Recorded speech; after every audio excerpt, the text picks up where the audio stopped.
આંતરરાષ્ટ્રીય પતંગ મહોત્સવમાં આ વર્ષે વડોદરાની બાદ બાકી થતાં ડોક્ટર હેમાંગ જોશીએ ગુજરાત ટુરિઝમને પત્ર લખીને રજૂઆત કરી હતી. હવે વડોદરા શહેરમાં પણ આંતરરાષ્ટ્રીય પતંગ મહોત્સવ ઉજવાશે. નવલખી ખાતે દર વર્ષે યોજાતો આંતરરાષ્ટ્રીય પતંગ ફેસ્ટિવલમાં વડોદરાની આ વર્ષે બાદ બાકી થતાં ડોક્ટર હેમાંગ જોશીએ ગુજરાત ટુરિઝમને પત્ર લખ્યો હતો.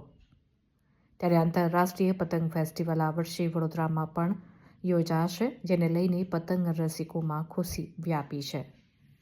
વડોદરા ખાતે પણ કાઇટ ફેસ્ટિવલ યોજાશે તેવું ગુજરાત પ્રદેશ યુવા મોરચાના પ્રમુખ અને વડોદરા શહેર સાંસદ ડોક્ટર હેમાંગ જોશીએ પ્રતિક્રિયા આપી હતી.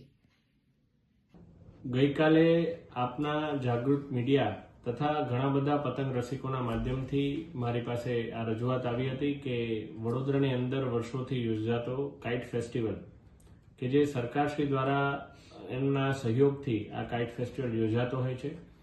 એ કાઇટ ફેસ્ટિવલની અંદર આ વખતના જેટલા પણ લોકેશન છે એમાં વડોદરાને બાકાત રાખવામાં આવ્યું છે.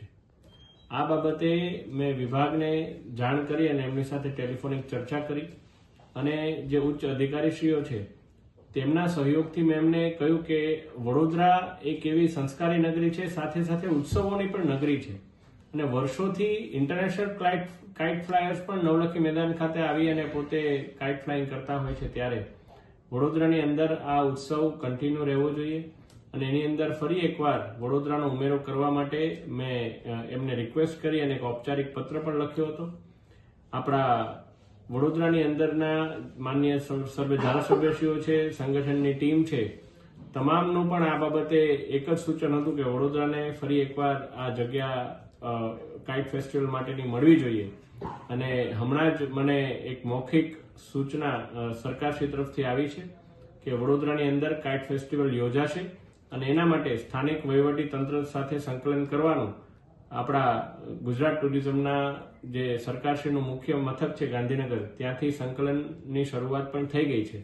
એટલે હવે સ્થાનિક વહીવટી તંત્ર માન્ય કલેક્ટરશ્રી, માન્ય કમિશનરશ્રી સાથે સંકલન કરીને વડોદરાની અંદર પણ કાઇટ ફેસ્ટિવલ માટેની નવી તારીખ જાહેર કરવામાં આવશે અને વડોદરાના તમામ જે પતંગ રસિકો છે એમને આ કાઇટ ફ્લાઇંગ માટેની એક જે તક એમને લાગતું હતું કે તક જતી રહી, પરંતુ મને વિશ્વાસ હતો આપણી આદરણીય મુખ્યમંત્રી શ્રી ભૂપેન્દ્રભાઈ પટેલજી અને નાયબ મુખ્યમંત્રી શ્રી હર્ષભાઈ સંઘવીજીની સરકાર પર કે આ બાબતે વડોદરાની રજૂઆત તેઓ માન્ય રાખશે અને થયું પણ એવું જ. આપણી જે કંઈ પણ માંગણી હતી એનો સુખદ અંત આવ્યો છે અને વડોદરાની અંદર કાઇટ ફેસ્ટિવલ યોજાવાનો છે.